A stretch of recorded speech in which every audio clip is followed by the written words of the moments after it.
আসসালামু আলাইকুম প্রিয় দর্শক। অন্য মঞ্চের আলাপ চাইতায় আপনাদের সকলকে আমন্ত্রণ জানাচ্ছি। ডক্টর ইউনূস সাহেব চলে যাবেন, এটা চারদিকে বলা বলি হচ্ছে, সবাই বলছে যে উনি চলে যাবেন, এবং আমি আজকে থেকে 1.5 মাস 2 মাস আগে আপনাদেরকে বলেছি এটা তার এক্সিট, এছাড়া কোনো পথ নাই। এখন আমি যদি ডক্টর ইউনূসের জায়গায় হতাম, আমি ডক্টর ইউনূসের জায়গায় হলে আমি ভাবতাম যে আমি গত 1 বছরে কি কি করেছি, আজকে সারাদিনে কি করেছি, এটা প্রথম ভাবতাম। গত 1 মাস কি করেছি, গত 1 বছর এই দেশটার জন্য কি করেছি। তো যখন দেখতাম যে দেশটার জন্য করেছি করেছি করে হাতড়ে হাতড়ে হাতড়ে হাতড়ে, মানে তখন হয়তো শফিক সাহেবকে বলতে হয়, দেশ সচিব বলো তো দেখে আমি দেশের জন্য কি করেছি, বা আর কয়েকজনকে বলতে হয়, জিজ্ঞেস করতে হয়, তারা বলবে করেছেন, অনেক কিছু করেছেন, বিশাল কিছু। যখন জিজ্ঞেস করে কি করেছেন, তারপরে দেখবেন লাজবাব একটা অবস্থা তৈরি হবে। তো তখন ভাবতাম যে আচ্ছা, যাই করছি না করছি আমার জন্য তো আমি এই করেছি। তাহলে এখন যখন আমেরিকায় যাচ্ছি, আমেরিকানরা যেহেতু বন্ধু মানুষ, তারা আমাকে নাকি সহযোগিতা করেছে, আর যারা যারা আছে আমি দেখি, তো এরপর ইলেকশনটা যেহেতু দিতেই হবে, ইলেকশন ছাড়া আমি কেমনে যাই। তাহলে কিছু কন্ডিশন দিতাম। সেই কন্ডিশন গুলো কি কি দিতাম জানেন? বলতাম যে দেখেন, আমার শর্ত থাকবে 1 নাম্বার, যে আমার বিরুদ্ধে কোনো নতুন মামলা টামলা দেওয়া যাবে না। আমার শর্ত থাকবে 2 নাম্বার, যে আমার যে পুরানা মামলাগুলো আছে এগুলো চালু করতে পারবা না, বুঝো কিন্তু। আমি বিএনপির বলতাম, জামাত ইসলামীরে বলতাম, আমি বলতাম যে আমার যে যে গ্রামীণ ব্যাংক আছে, তারপরে আদম পাচারের আমি একটা ব্যবসা নিছি, তারপরে গ্রামীণ মেডিকেল আছে, গ্রামীণ ইউনিভার্সিটি আছে, স্টারলিং সহ যেসব ব্যবসা ট্যাবসা দাঁড় করাইছি, সাজাইছি, সোনার সংসার, ভবিষ্যৎ চিন্তা করে 85 বছর বয়স, 185 বছর বাঁচতে পারি, হায়াত মতের মালিক আল্লাহ। সুতরাং এইসব প্রতিষ্ঠান এবং অংশীদারি প্রতিষ্ঠান আছে, তা কোনোভাবে ধ্বংস করা যাবে না, কারণ দুষ্ট আওয়ামী লীগ এরা এই দেশে তো শত শত গ্রামীণের অফিস, গ্রামীণ সেন্টার, সুযোগ পাইলে পরে এগুলার ধুলাবালি সব একটাও রাখবে কিনা ঠিক নাই। তোমরা কিন্তু বাবা পাহারা দিবা, এই শর্তে রাজি আছো? আচ্ছা, তারপরে 4 নাম্বার শর্তে বলতাম, আমি আমার যত উপদেষ্টা, তারপরে আমাদের যে কিংস পার্টি, শিশুতুল্য সন্তান তুল্য, সেই কিংস পার্টির আমার বাচ্চা কাচ্চারা এবং তাদের যারা লোকজন আছে, তাদের তোমরা একটা সুন্দর ফার্স্ট ক্লাস একটা বিমানে তুলে দিবা, যখন আমার যাইতে মন চায়, তোমরা যাতে ক্ষমতার চেরাকটা দেওয়ার পরে। আরেকটা কইতাম যে আমি জুলাইয়ে যে তোমরা বলো মেটিকুলাস ডিজাইন, আমার শিষ্যরা এখন বলে মেটিকুলাস ডিজাইন আছে, সেই মেটিকুলাস ডিজাইন বলো আর জুলাইয়ের কারণে বলো, আমার বা আমার এই পরিবার যারা আছে অথবা আমার উপদেষ্টা আছে, এদের কেউ বিরুদ্ধে সাবধান কোনো টু শব্দ করছো? এটাই যদি বাবা রাজি হও, তাহলে বলো সুন্দরভাবে ভদ্রস্থ ভাবে আমি ফেব্রুয়ারিতে একটা ইলেকশন দিই, তোমাদের হাতেই দিব সবকিছু। রাজি হইলে আমি বিএনপি জামাতের এবার যাকে দরকার, তারে যখন যেরকম ব্যবহার দরকার, তাকে যখন যেরকম সুবিধা দেওয়া দরকার, আমি সমস্ত কিছু দিয়া ইলেকশন শেখ হাসিনার বাইরে, শেখ হাসিনার চেয়ে আরো যদি সাংঘাতিক রকম 18-24 সব ফেল কইরা, যে বলছি যে সাংঘাতিক মহা উৎসবের ইলেকশন, সেদিন দিব ছুটি, 2 দিন 7 দিনের ছুটি দিব এই উৎসব পালনের জন্য। আমেরিকান ভাইরা আতশবাজি নানান কিছু পাঠাবে, সবকিছু উড়ায় টুড়ায় দেশের মধ্যে একটা আনন্দ উৎসবের দামামা কইরা ঘোষণা করে দিব, এই জুলাই সনদ এইভাবে হবে, এইটা হবে, সেটা হবে, সংবিধান তো কিসে রাখো পকেটের মধ্যে, তোমরা আসছো এখন এটা এটা করো, করে কোনোভাবে আমি আমার এক্সিটের পথটা তৈরি করব। রাজি? তো যদি বলে রাজি, যাও ফেব্রুয়ারি এত তারিখ 12 তারিখ ইলেকশন। যদি বলে না রাজি, তো ঠিক আছে, এখন ঐক্যমত্য হচ্ছে না, বেশিরভাগ ফিরে আসবে, এই সেই। আর আমি একটু জামাতে ইসলামীরে বলতাম, তুমি পিআর নিয়ে এবার হরতাল দাও, অবরোধ দাও, মাত্র তো ছোটখাটো কর্মসূচি দিছো। আর এদিক দিয়ে বিএনপি রে বলতাম যে ভাই, এখন তো দেশের অবস্থা ভালো না, তোমরা তোমরা ঐক্য করতে পারতেছো না, আর কয়েকটা দিন থাকি, দেখি কি হয়, দেখি। সুরা তো সেদিকেই। আপনারা জানেন, বাংলাদেশে একটি ক্যাঙ্গারু কোর্টে যুদ্ধ অপরাধীদের বিচার চলছে। এখন বাংলাদেশে কখন যুদ্ধ হয়েছে, বাংলাদেশের ল্যাংটা পোলাপান থেকে যদি 90 বছর বা 100 বছর বেঁচে আছে এরকম কোনো মানুষকে যদি জিজ্ঞাসা করেন, তারা বলবে পাকিস্তানিদের বিরুদ্ধে বাংলাদেশে যুদ্ধ হয়েছিল 1971 সালে। 26শে মার্চে যে যুদ্ধটি শুরু হয়েছিল, সেই যুদ্ধটি শেষ হয়েছে 1971 সালের 16ই ডিসেম্বরে। এই দীর্ঘ সময় 9 মাসে লক্ষ লক্ষ মানুষের জীবন গিয়েছে, অসংখ্য মানুষের বাড়িঘর গিয়েছে, অসংখ্য মুক্তিযোদ্ধা জীবন আত্মাহুতি দিয়েছে এবং অসংখ্য মানুষ বাড়িঘর হারিয়ে, সন্তান হারিয়ে, পরিবার হারিয়ে নিঃস্ব হয়ে গেছে। 9 মাস যুদ্ধের পর পাকিস্তানি সে বাহিনীকে পরাজিত করে বাংলাদেশ স্বাধীনতা অর্জন করেছে। সেই 9 মাসে বাংলাদেশে কোনো সরকার ছিল না যে সরকার ছিল সেটি পাকিস্তানের দখলদার সরকার। সেই দখলদার সরকার ওই সময় চলা তার যে মিত্র যারা ছিল, রাজাকার, আলবদর, আল শামস, শান্তি কমিটি, নেজামে ইসলামী, জামাতে ইসলামী এবং মুসলিম লীগ, এদের সহযোগিতায় বাংলাদেশের আনাচে কানাচে, পল্লীতে, শহরে, নগরে, বন্দরে, গ্রামে নির্বিচারে হত্যা চালিয়েছে। এবং যেহেতু রাষ্ট্রের পৃষ্ঠপোষকতায় হয়েছে, সেই সময় এর কোনো বিচার বাংলাদেশে হওয়ার মতো ব্যবস্থা ছিল না। তাই 1972 সালে বাংলাদেশে যখন সংবিধান হয়, সেই মহান সংবিধানে পরবর্তীতে সংবিধানের আলোকে 73 সালে একটি অ্যাক্ট করা হয়, অর্থাৎ 1971 সালের 26শে মার্চ থেকে 16ই ডিসেম্বর পর্যন্ত সময়ে যুদ্ধাপরাধীদের বিচার করার জন্য, যেগুলা মানবতা বিরোধী অপরাধ হিসেবে চিহ্নিত, সেই বিচারের জন্য 2010 সালে এসে একটি বিধি প্রণয়ন করা হয়। সেই বিধির আলোকে 2012 সাল থেকে 24 সাল পর্যন্ত অনেক রাজাকার, আলবদর, আল শামসের বিচার এই বাংলার জমিনে হয়েছে। 2024 সালে প্রধানমন্ত্রী শেখ হাসিনার নেতৃত্বে সরকার যখন পতন ঘটে, তখন এই 1971 সালের পরাজিত শক্তি বিএনপির সাইলেন্সে, বামদলীয় জোটের কিছু সাইলেন্সে তারা একটি ট্রায়ালের সৃষ্টি করে। সেই ট্রায়ালের প্রসিকিউটর যিনি, তিনিও রাজাকার, তিনিও আলবদর, তাজুল। তারপর তার প্রতিপক্ষ যে সেও জামাত, ওখানে যে বিচারক তিনিও জামাত। এবং এই জামাতি প্রোডাকশন থেকে মুক্তিযুদ্ধের সপক্ষের শক্তির বিচার করা হচ্ছে, যেটি বিচার নয়, একটি প্রহসন, একটি নাটক। 13 তারিখের পরে যেই কোনো দিন সেই নাটকটি, স্ক্রিপ্টটি পড়ে শোনানো হবে। নাটকের স্ক্রিপ্ট রেডি হয়ে গেছে অনেক আগে, বিদেশি এক আইনজীবীকে দিয়ে সেখানে সেটা লিখিত হয়েছে। সেই লিখিত বক্তব্যটি জাজরা পড়ে শোনাবেন। এখানে 2টি ট্রায়াল করা হয়েছে। একটি ট্রায়ালের চেয়ারম্যান হচ্ছেন গোলাম মুর্তজা, আরেকটি ট্রায়ালের চেয়ারম্যান হচ্ছেন নজরুল ইসলাম। নজরুল ইসলাম 67 বছর পূর্ণ হওয়ার পর বাংলাদেশের সুপ্রিম কোর্ট, হাইকোর্ট ডিভিশন থেকে তিনি অবসরে যান। অর্থাৎ বাংলাদেশে কোনো ব্যক্তি বিচার কাজে অংশগ্রহণ করতে পারবেন না যার বয়স 67 বছর অতিক্রান্ত হয়ে গেছে, কিন্তু তিনি চেয়ারম্যান হয়েছেন। তাহলে কি করে চেয়ারম্যান হলেন? তিনি কি করে বিচার করবেন? তার বয়স 67 বছরের অধিক। অর্থাৎ অন্য কোনো অপরাধেই তিনি বাংলাদেশের সুপ্রিম কোর্ট হওয়ার যোগ্য, জাস্টিস হওয়ার যোগ্য নয়। ওখানে বলা হয়েছে বাংলাদেশের সুপ্রিম কোর্টের জাস্টিস কে হতে পারবেন।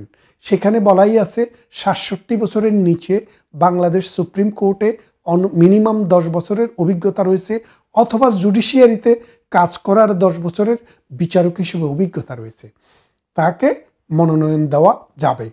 এই জাস্টিস নজরুল ইসলাম যেহেতু অনেক বছর আগে 12 সাল বা 13 সালে তিনি এই অবসরে গিয়েছেন, সেই অবসরে যাওয়ার পর নাকি আরো একটু পরে, মানে সোজা কথা অবসরে গিয়েছেন 67 বছর ফার্স্টে হয়ে, ইনফরমেশন অনলাইনে আছে, আপনারা দেখে নিতে পারেন।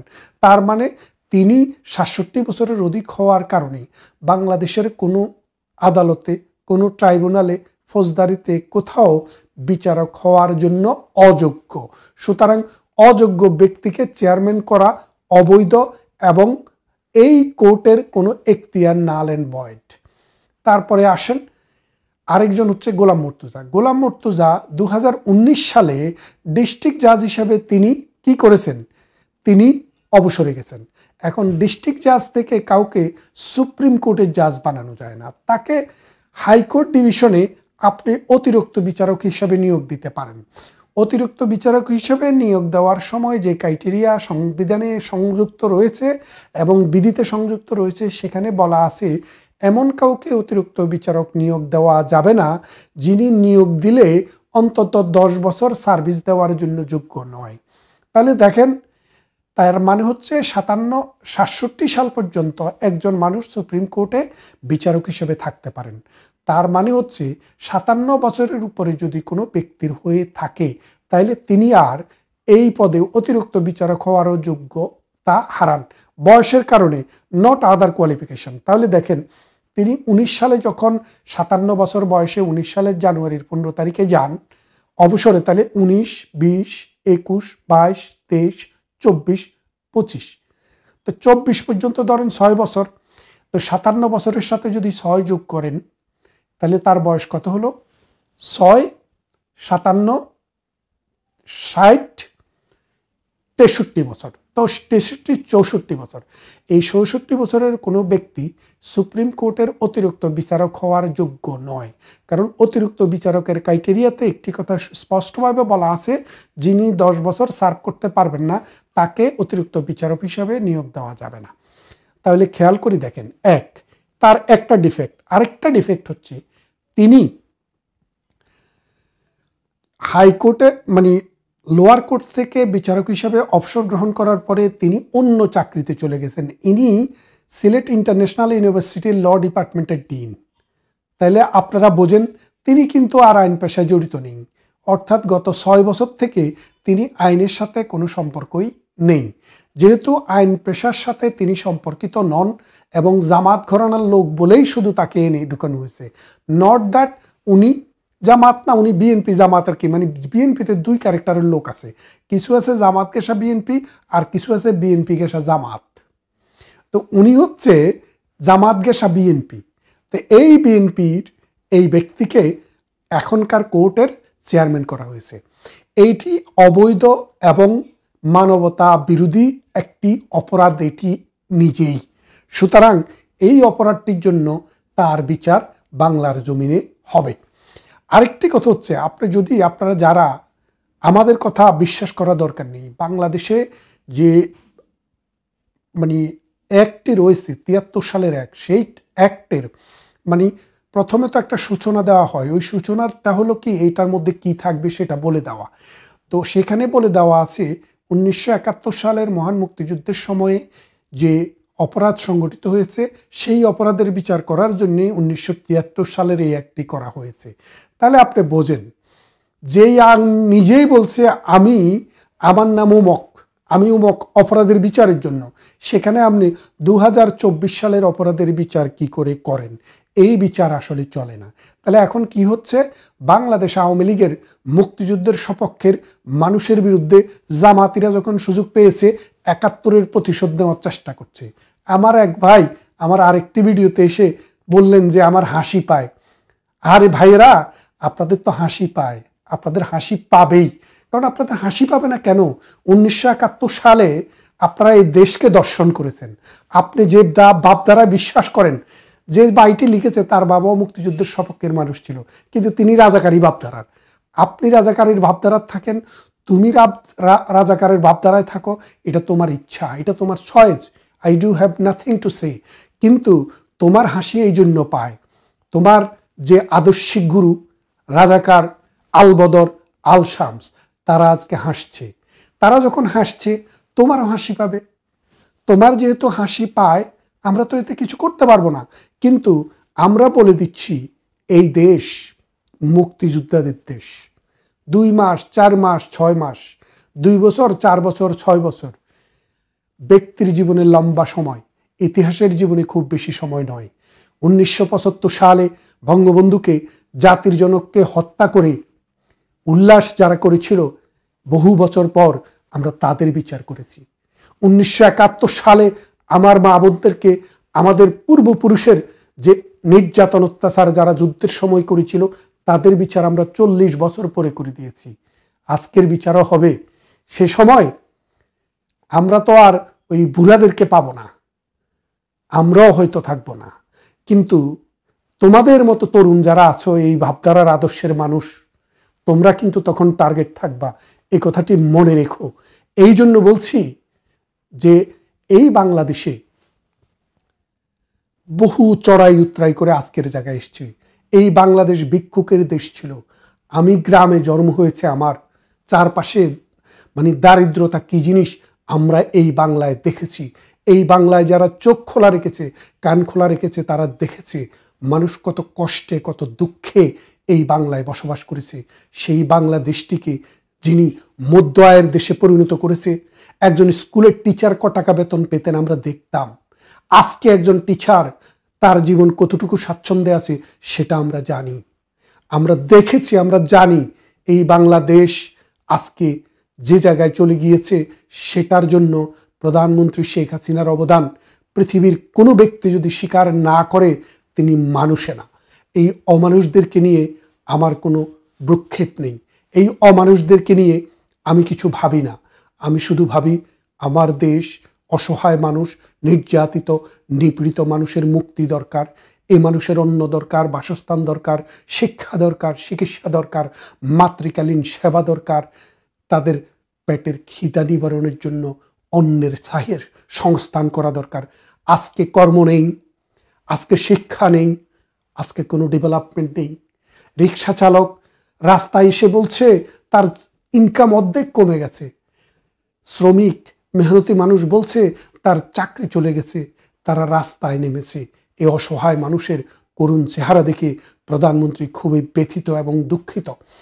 তাদের এই দুঃখ ঘোচানোর জন্য তিনি আবার আসবেন যদি আল্লাহ বাঁচিয়ে রাখেন। বেঁচে থাকা আমার আপনার কারোই আমাদের হাতে না। মহান আল্লাহ পাক যতদিন আমাদেরকে বাঁচিয়ে রাখেন ততদিনে আমরা বেঁচে থাকি। সুতরাং শেখ হাসিনা যদি বেঁচে থাকেন তিনি এই বাংলায় আবার আসবেন এবং এই বাংলায় এই অত্যাচার, এই নির্যাতন, এই নিপীড়ন, এই মব কালচার, এই রাজাকার, এই সন্ত্রাস, এই চাঁদাবাজ সব কিছুকেই কিন্তু তিনি রেখে দিবেন। আজকে তার বিচার করা হচ্ছে, এই বিচার টিকবে না। কেন টিকবে না জানেন? আপনি যদি অবৈধ কাজ করতে পারেন আরো বহু লোক পাবেন অবৈধ কাজ করার মতো। আপনি কোথায় যাবেন? পাকিস্তান? ওই পাকিস্তানের ভিসাটি নিয়ে রাখেন। যদি পাকিস্তানের ভিসাটি নিয়ে নেওয়া না থাকে এই পাকিস্তান যাওয়ার জন্য কোনো বিমানও আপনি ধরতে পারবেন না। 2024-এর ওয়াকার ইউনুস জঙ্গি উত্থানের পর শাহিদুজ্জামান একটা খুব চমৎকার বুদ্ধি দিয়েছিল ইউনুসকে।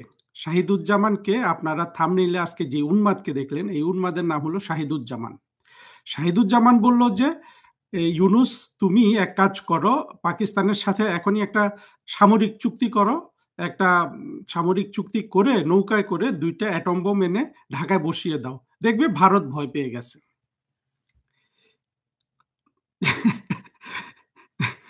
আসলে আপনারা হাসবেন যে শাহিদুজ্জামান তো উন্মাদ, তাহলে তাকে নিয়ে কথা বলছি কেন?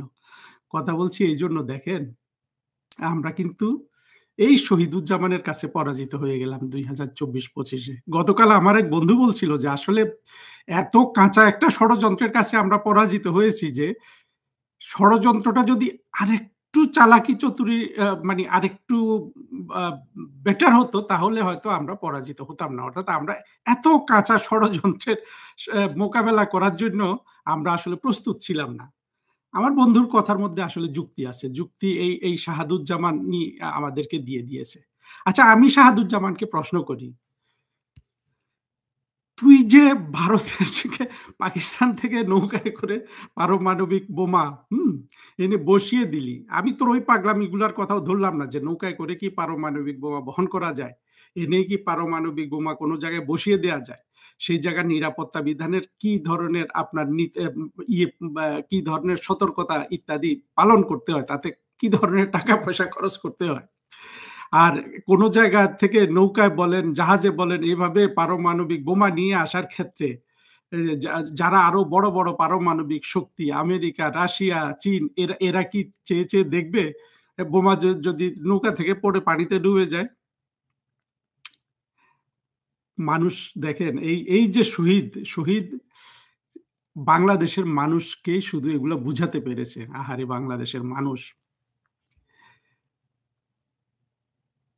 এই প্রশ্নগুলো বাদ দিলাম যে পারমাণবিক বোমা নৌকা এনে, কিন্তু ভারত যদি বাংলাদেশকে আপনার যন্ত্রণা দিতে চায়, কতভাবে যন্ত্রণা দিতে পারে আপনারা কি ভেবে দেখেছেন? আচ্ছা ধরেন প্রতিদিন ভারত সীমান্তে আপনার প্রতিদিন 100-200 গজ করে করে করে করে আপনার জমি দখল করলো। বাংলাদেশের সক্ষমতা আছে এই পদ্ধতি পেরানোর?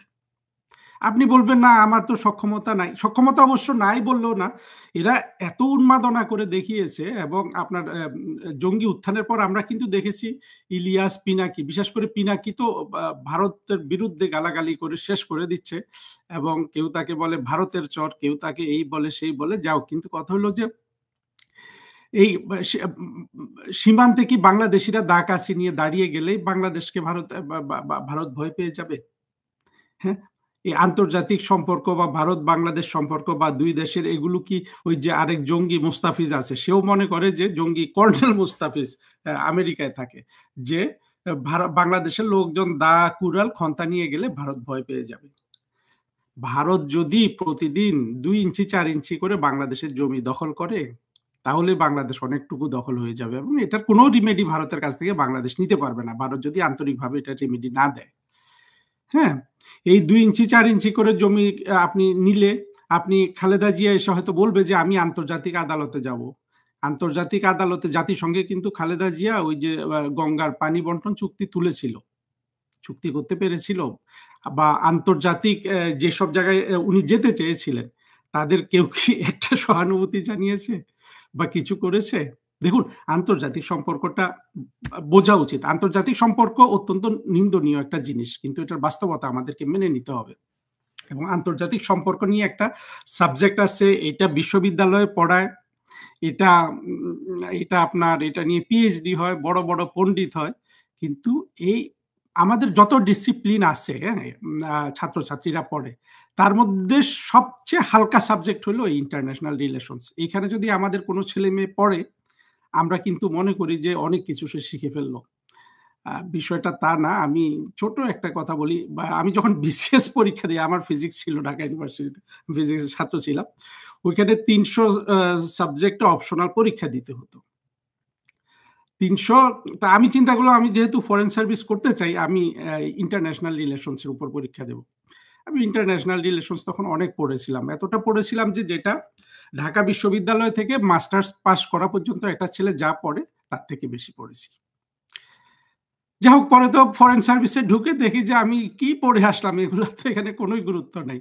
ঢাকা বিশ্ববিদ্যালয়ের হালিম নামে এক প্রফেসর ওইখানে পড়াইতে আসে, শহীদ আসতো না, এইরকম 2-4 জন আসে, ওদের পাণ্ডিত্য দেখে তখন আমার খুব লজ্জা লাগলো যে কেন এত কষ্ট করতে গেলাম, যে একেবারে ডিপ্লোম্যাট হব, ইন্টারন্যাশনাল রিলেশনস আগেই শিখে ফেলতে হবে।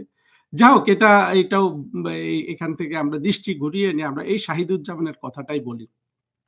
আন্তর্জাতিক সম্পর্কটা হলো, এটা আপনার মামা চাচার সম্পর্ক নয়, ভারত বাংলাদেশ সম্পর্ক ভাই বোনের সম্পর্কও নয়, আপনার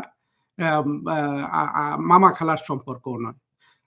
যুক্তরাষ্ট্র, কানাডা বা যুক্তরাষ্ট্র, আপনার মেক্সিকো, এদের মধ্যে সম্পর্কটা কোনো ধরনের আত্মীয়তার বন্ধন এটা বলা যাবে না। দুটা রাষ্ট্র যখন হয়ে যায়, সেখানে সম্পর্কটা হলো দুটা রাষ্ট্রের মধ্যে সম্পর্ক। সেই সম্পর্কটা হতে হবে বাস্তবতার ভিত্তিতে, দুইজনের স্বার্থকে আপনার প্রাধান্য দিতে হবে। বাংলাদেশকে ভারতের স্বার্থকে প্রাধান্য দিতে হবে, ভারতকে বাংলাদেশের স্বার্থকে প্রাধান্য দিতে হবে। অর্থাৎ আরো ভালো করে বলতে হয়, বাংলাদেশকে বাংলাদেশের স্বার্থ প্রাধান্য দিতে হবে, ভারত ভারতের স্বার্থ প্রাধান্য দেবে। এই দুটোর মেলবন্ধন ঘটানোই হলো কূটনীতি। এবং সেটা প্রতিবেশী হলে কিভাবে করতে হয়, প্রতিবেশী থেকে একটু দূরে থাকলে কিভাবে করতে হয়, এই জিনিসগুলো হলো গুরুত্বপূর্ণ বিষয়। কিন্তু দেখেন, যেইভাবে ইউনূস থেকে শুরু করে, ইউনূসের উন্মাদনায় যত ধরনের লোক ছিল, শহীদুজ্জামান আমি একটা প্রতীক হিসাবে ব্যবহার করলাম। প্রতীকটা কেন জানেন? এই শহীদুজ্জামানের গলাটা খুবই ভালো, ফরচুনেটলি আমার গলাটা আনফরচুনেটলি ততটাই খারাপ। এই একটা ভালো গলা পেয়ে এই উন্মাদ একের পর এক টক শো করে যায়, আর এক উন্মাদ জঙ্গি তাজ হাসমির ওখানে যায়, গিয়ে সে এই থিওরি দেয়। এই জঙ্গিগুলোকে আমাদের বোঝা খুবই দরকার। শহীদুজ্জামান তো দেখতে কদাকার, সেটা বড় বিষয় নয়, কদাকার হওয়াটা মনে পাপের নয়, কিন্তু হলো যে মন যখন কদাকার হয়ে যায়, আর সেই মন যদি একটা কদাকার দেহ ধারণ করে, একটা মানুষ কত বেশি কদাকার হয়, সেটা এই শহীদুজ্জামান হলো যে সে আমাদের কাছে এটার একটা দৃষ্টান্ত আর কি। এই শহীদুজ্জামান বারবার খোঁচাচ্ছিল ইউনূসকে, এর সাথে যুদ্ধের জন্য করো, ওর সাথে করো, এই যে আরাকান আর্মির সাথে এখনই চুক্তি করে ফেলো। দেখেন, এই শহীদুজ্জামান ধরে নিয়েছিল যে আরাকান আর্মি কিন্তু জিতে যাচ্ছে, আরাকান আর্মি আমেরিকার এখানে থাবা পড়েছে। থাবাতেও ভাবে না, ও তো আসলে শহীদুজ্জামান হলো, যদি দালাল বলতে কাউকে বোঝায়, শহীদুজ্জামানের সব কথাবার্তায় বোঝা যায় যে সে একটা আমেরিকান দালাল, সে মনে প্রাণে একটা পাকিস্তানি, শিক্ষা দীক্ষা বলতে তার কিচ্ছু নাই। এই উন্মাদ 40 বছর আমাদের ছাত্রদের পড়িয়েছে, ছাত্রছাত্রীদের। চিন্তা করেন এই উন্মাদ, এই ছাত্রছাত্রীগুলা যে বের হলো তার হাত থেকে, তাহলে ছাত্রছাত্রীগুলো কি হয়ে বেরিয়েছে? শহীদুজ্জামান এবং এই ধরনের বহু উন্মাদকে আপনারা দেখবেন, এই বেটা নিজেকে দাবি করে যে সে আন্তর্জাতিক নিরাপত্তা বিশ্লেষক, নিরাপত্তার ছাত্র, কখনো নিরাপত্তার সে স্কলার, এগুলা সে দাবি করে। দেখুন, স্কলার হোক বা অন্তত ন্যূনতম ভাবে কাউকে যদি একটা শিক্ষক হতে হয়, তার মাথায় থাকতে হবে যুক্তি। এই যুক্তি গ্রামের একটা কৃষকের আছে, অথবা দেখবেন যে পিএইচডি করছে শহীদুজ্জামানের মতো 40 বছর ছাত্রছাত্রী পড়িয়েছে, তার মাথায় যুক্তিটা ঢোকেনি। এই যে যুক্তি না ঢোকা, এর কারণ হলো মাথার মধ্যে জঙ্গিবাদ বসে আছে। আর শহীদুজ্জামানের ক্ষেত্রে অতিরিক্ত বসে আছে ঘৃণা, অর্থাৎ ভারতকে তার ঘৃণা করতেই হবে। এবং সে তার, আজকে আমি ফেসবুকে ঢুকে দেখলাম, তার প্রেডিকশন হলো যে ভারত এখনই ভেঙে যাবে। সারা জীবনের তার স্বপ্ন, সে বসে আছে ভারত ভেঙে যাওয়ার জন্য, দেখার জন্য এটা। আচ্ছা, ভারত ভেঙে গেলেই কি, তার না গেলেই কি? কিন্তু সে যে দোষটা ভারতকে দিচ্ছে ওটা পুরোপুরি মিথ্যা। ওটা হলো বাংলাদেশের মানুষকে উত্তেজিত করা, জঙ্গি বান্ধব বাংলাদেশের মৌলবাদী স্বাধীনতা বিরোধীদের উত্তেজিত করা, যে ভারত আমাদেরকে উঠতে বসতে পীড়ন করে, ভারত আমাদেরকে শোষণ করে, নির্যাতন করে। দেখেন, আওয়ামী লীগের যেসব নেতারা, আমার এই জিনিসগুলো শুনবেন, কর্মীরা শুনবেন, কে কর্মী কে নেতা আমার কাছে কেউই আসলে গুরুত্বপূর্ণ বিষয় নয়। যিনি শুনবেন তারা প্রশ্নগুলো, আমার প্রশ্নগুলো আপনার ভালো লাগবে, হয়তো আমার পরিবেশনাটা ভালো লাগবে না, আমি জঙ্গি জাহিদের মতো বলতে পারবো না, পিনাকির মতো গালাগালি করতে পারবো না, কিন্তু ওদের মধ্যে তো সেই কোনো ধরনের আপনার যুক্তি নাই। তো আপনার পিনাকি যে এত মেধাবী একটা ছেলে, এত উপরে উঠলো, ওর এই উপরে উঠাই শেষ। আপনি যখন একটা সন্ত্রাস দিয়ে, মিথ্যা দিয়ে, জঙ্গিবাদকে দিয়ে, জঙ্গিদের শিরোমণি হয়ে আপনি কোনো ধরনের একটা কাজ করবেন, সেটা তো ক্রাইম। এই ক্রাইমের একটা সাফল্য হলো কি জানেন? এই সাফল্যের চূড়ান্ত যেটা, সেটা পিনাকি, ইলিয়াস এরা পৌঁছে গেছে। এখন ইলিয়াস তো তার জীবন সার্থক হয়ে গেছে, কিন্তু পিনাকির ভেতর কি আছে আমি জানি না। তবে শুধু এতটুকুনে পিনাকির মানে তার তো সন্তুষ্টি আসবে না, সে হয়তো ক্ষমতা চাইবে আর অনেক কিছু চাইবে, কিন্তু না, একটা সন্ত্রাসী কর্মকাণ্ডের যে চূড়ান্ত লাভ হতে পারে সেটা 24 জুলাই আগস্টে ওয়াকার ইউনুস জঙ্গি উত্থানে যা হয়েছে এতটুকু, এর বেশি আর কখনোই হবে না। এই জঙ্গি উত্থান তো পরাজিত হয়ে গেছে, এটার পতন হতে কতদিন লাগবে সেটা আমাদের দেখতে হবে।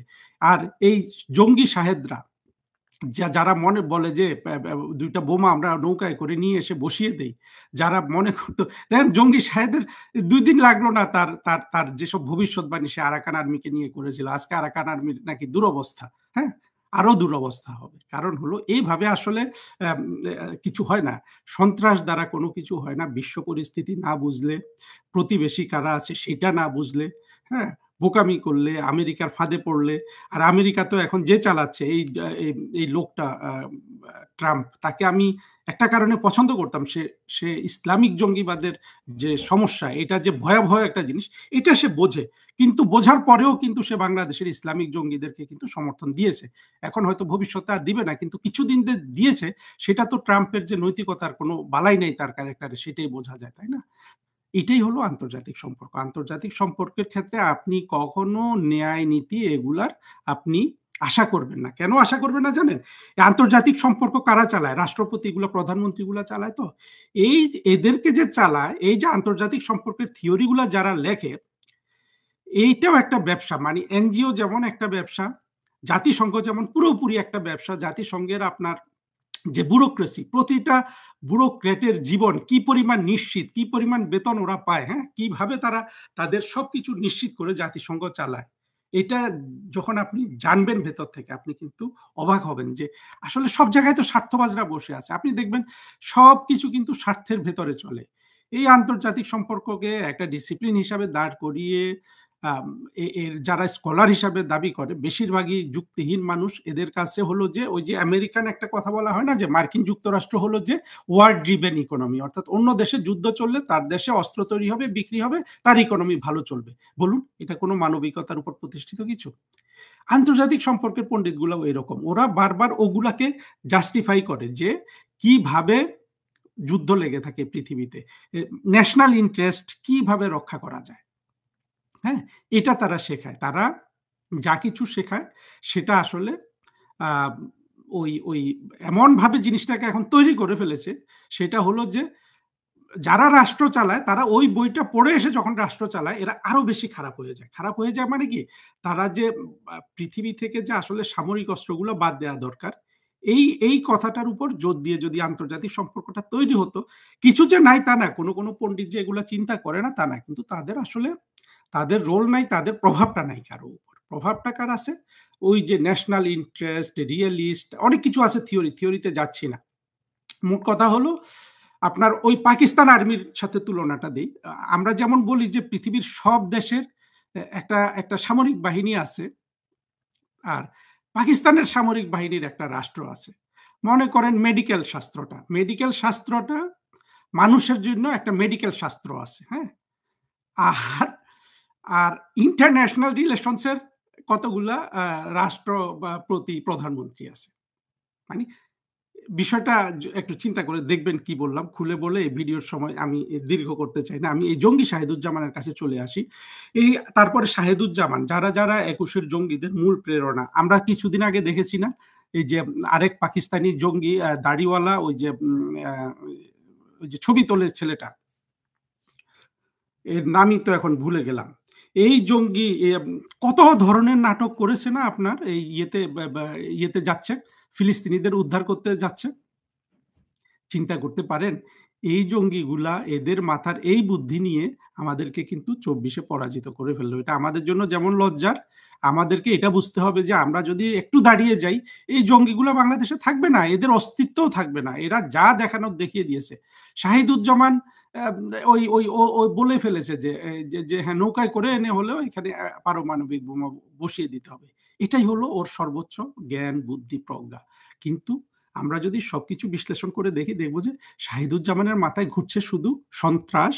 ওর মাথায় শুধু ঘুরছে যে একটা কনফ্লিক্ট, অর্থাৎ একটা যুদ্ধ লাগুক, অর্থাৎ বাংলাদেশ মিয়ানমারের সাথে যুদ্ধ করুক, বাংলাদেশ আরাকান আর্মিদের অস্ত্র দিক, বাংলাদেশ ভারতের সাথে যুদ্ধ করুক, পাকিস্তানের সাথে আপনার চুক্তি করে নৌকায় করে 2টা বোমা এনে ঢাকা শহরে বসিয়ে দিক। আপনি যদি আর কিছু না ধরেন, এই যে একটা বদ্ধ উন্মাদ শহীদ, এর মাথায় যে সারাক্ষণ শুধু কনফ্লিক্টের চিন্তা, এইটাকেও তো আপনার নিন্দা করা উচিত, তাই না? কারণ হলো কনফ্লিক্টের চিন্তা এটা করে এই জন্য যে ওই যে জেহাদি চেতনাটা, যে এদের সবাইকে এমন একটা পদ্ধতিতে জীবনটাকে গঠন করতে হবে, জীবনের সংগ্রামটাকে চালিত করতে হবে, আলটিমেটলি যেহেতু যেন সে মরে যায়, এবং মরে গেলে যেন সে ভেস্তে চলে যায়। এখন জঙ্গি শাহিদুজ্জামান কি ওই রাস্তার জঙ্গিটার মতো যে এখনই মরে যেতে চায়? না, সে তার মতো না। শাহিদুজ্জামান হইল, সে ওদেরকে ক্যাপিটালাইজ করে। সে দেখছে যে যত ধরনের আপনার যোদ্ধা পাওয়া যায়, একজন আত্মঘাতী জঙ্গি হলো সবচেয়ে বড় যোদ্ধা। কারণ হলো সে আর ফিরে আসবে না, সে 50 জনকে মেরে নিজে মরে যাবে। শহীদ ওদেরকে কাজে লাগাতে চায়।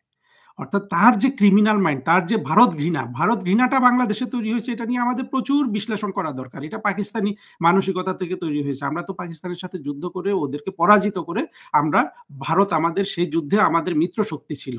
সুতরাং আমাদেরকে যেই কোনোভাবে হোক ভারতের সাথে, হ্যাঁ, আন্তর্জাতিক সম্পর্ক যেভাবে চলে রিয়েলিস্টিক, সেগুলো মেনে কিন্তু ভারতের সাথে আমার সুসম্পর্ক তৈরি করতে হবে আমার নিজের স্বার্থে।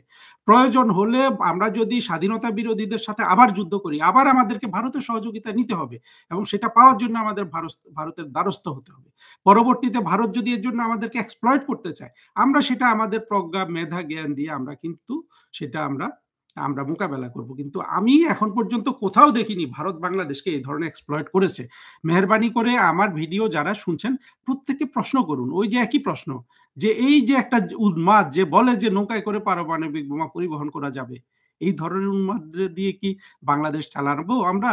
নাকি আমরা ধীরস্থির যেভাবে প্রধানমন্ত্রী শেখ হাসিনা চালিয়েছিলেন, ওনার সময় তো অনেক ধরনের উত্তক্ত করা হয়েছিল, যে আরাকান আর্মিদের সাথে বৈঠক করো, আমরা তো দেখেছি। কিন্তু দেখেন, যদি রাষ্ট্রে যদি একটা ঠান্ডা মাথার রাষ্ট্রনেতা থাকে, রাষ্ট্রটা যদি ঠান্ডা মাথায় চালায়, তাহলে এই শাহিদুজ্জামানের মতো উন্মাদরা কিন্তু সেখানে কোনো জায়গা পায় না। জায়গা না পেলে কিন্তু এরা খেপে যায় এবং পরবর্তীতে জঙ্গিদেরকে আরো গভীরভাবে জঙ্গিদের সাথে সম্পর্ক তৈরি করে। এই শাহিদুজ্জামান একসময় আওয়ামী লীগেরও দালালি করেছে, কিন্তু চরিত্র নাই বলে চলে গেছে। চরিত্রটা কি জানেন? সে নাকি মূলত ভারত ঘৃণা সে সবসময় করে। অর্থাৎ আপনার চরিত্রের মধ্যে, মনের মধ্যে যুক্তি থাকলে শহীদুজ্জামানের মতো উন্মাদ তৈরি হয় না। আওয়ামী লীগের সাথে সম্পর্ক তো আমারও খুবই খারাপ, আমি তো আওয়ামী লীগকে প্রতিদিনই তুলোধরা করছি।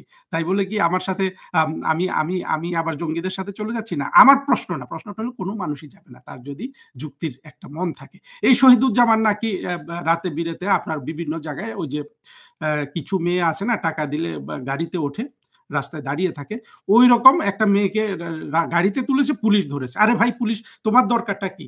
সেই মেয়ে তো সেখানে তাকে তো চাকরি দেওয়া যায় না। কোনো মেয়েকে চাকরি দিলে তো সে কারো গাড়িতে উঠবে না, সে উঠেছে, তো তোমার তাকে ধরে ফেলার দরকার কি? শহীদুজ্জামানের প্রচন্ড দরকার, সে টাকা দিয়েছে, সে তারা যদি অ্যাডাল্ট হয়, কনসেন্ট হয়, এই সবকিছু ধরতে যাওয়া উচিত না।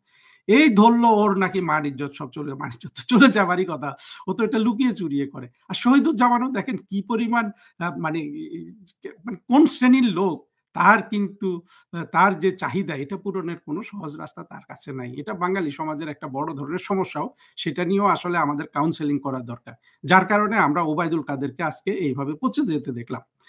তো ওবায়দুল কাদেরের বিষয়টা তো আলাদা, ওনার তো একটা, কিন্তু এই জঙ্গি তো পুরোপুরি উন্মাদ, এই শহীদুজ্জামান। এই উন্মাদকে দিয়ে আমরা যদি আরো একটু গভীরে যাই, আমরা দেখবো, দেখেন জামাত যারা চালায় এদেরকে আমাদের অনেক কিছু মনে হতে পারে। সেই শফিক বলেন, এই জামাতের প্রথম 3টা লোককে, শফিক, তাহের আর একটা এই যে লাল চুল, অর্থাৎ চুলে মেহেন্দি লাগায় কি, পরোয়ার। আপনি এদের কথা বলে এদের কথা শুনেন, এদের সবকিছু দেখেন, আপনি দেখবেন এই লোকগুলো কোনোভাবে আসলে কোনো ধরনের জ্ঞান বুদ্ধির বিষয় না, এরা হলো অত্যন্ত চতুর। এবং এই চাতুর্যের সাথে যেহেতু কোনো নৈতিকতার সম্পর্ক নাই, অর্থাৎ জামাতে ইসলামের কাছে হলো যে আল্লাহ খুদার নাম বলে, নবীর নাম বলে যত ধরনের মিথ্যা কৌশল, যত ধরনের ষড়যন্ত্র, সব কিছু করে এগিয়ে যাওয়া যায়। আমাদের সন্তানদেরকে শিখাতে হবে এবং একটা একটা করে দেখাতে হবে। যত মিথ্যা কথা আপনার কাজী ইব্রাহিম বলে, আপনার এই তারেক মনোয়ার বলে, এই মিথ্যাগুলোকে ধরিয়ে ধরিয়ে বাংলাদেশের ভবিষ্যতে আপনার এই ছেলে মেয়েদেরকে আপনার এই পথটা থেকে ফিরিয়ে আনতে হবে। বর্তমান পরিস্থিতিটা এমন দাঁড়িয়েছে যে এই ইউনুস কবে পড়বে সেটা এখন দেখার বিষয়। ইউনুসের চেহারা দেখেন কি পরিমাণ কুৎসিত হয়ে গেছে। হ্যাঁ, এই লোক ইউনুস তার জীবনের উপযুক্ত সাজাটা কিন্তু কাঁধে করে নিয়ে আসছে। আমরা দেখেছি প্রধানমন্ত্রী শেখ হাসিনা, হ্যাঁ, বঙ্গভবনে কি পাওয়া গেছে? বঙ্গভবনে পাওয়া গেছে হাঁস মুরগি, হ্যাঁ, ক্ষেত খামার। শেখ হাসিনা সারাদিন রাষ্ট্রের কাজ করে, হ্যাঁ, বিদেশ ভ্রমণ করে 18 ঘন্টা 25 ঘন্টা কাজ করে ওই ক্ষেত খামার হাঁস মুরগির কাছে ফিরে গিয়েছে, তাই না? যায়নি। আর আমরা ইউনুস কি দেখেছি? দেখেন, ইউনুস গ্রামের মানুষগুলোকে বিক্রি করে গ্রামীণ ব্যাংক নামক একটা বাটপারি প্রতিষ্ঠান খুলে এইখান থেকে টাকা পয়সা তুলে সে লামিয়াকে নিয়ে বিদেশে চলে গেছে ভোগ বিলাস করার জন্য। আপনি যদি ইউনুসের জীবনটা দেখবেন, গত 40 বছর ওর এটাই জীবন। এই লামিয়াকে সে কিশোরী বয়স থেকে সে কিন্তু তাকে পেয়ে গেছে, এই প্রেম সে চালিয়ে যাচ্ছে। আর রাস্তায় বলে আমার আফরোজাকে খাওয়াইতে হবে, আফরোজাকে ফরাইতে হবে। অদ্ভুত জিনিস না? বাংলাদেশের মানুষকে এক্সপ্লয়েট করার কি একটা কত মানে প্রক্রিয়াটা কত নিষ্ঠুর দেখেন। হ্যাঁ, দরিদ্র মানুষদের এক্সপ্লয়েট করে অর্থকড়ি কামিয়ে সেটা নিয়ে ভোগ বিলাস করা। আর আমরা বাংলাদেশের অবুঝ মানুষ ইউনুসকে দেখতে চাইলাম যে কেমন সে রাষ্ট্র চালায়। এখন তো সে রাষ্ট্র চালিয়ে দেখিয়ে দিয়েছে, তাই না? মালেক আফসারি নামে আরেক উন্মাদ, আজকের ভিডিও এখানে শেষ করে দিব, ও এখন বলতেছে যে কোনো ভাবে হোক আমরা সবার শাসন দেখেছি, এখন জামাতের শাসন দেখতে চাই। অর্থাৎ জামাত, আমিও চাই জামাতের শাসন হোক। তারপরে বাংলাদেশের মানুষ যখন পেটের ক্ষুধায়, হ্যাঁ, পেটের ক্ষুধায় দাঁতের ব্যথায় অস্থির হবে, সেদিন কিন্তু একমাত্র বন্ধু থাকবে শেখ হাসিনাই।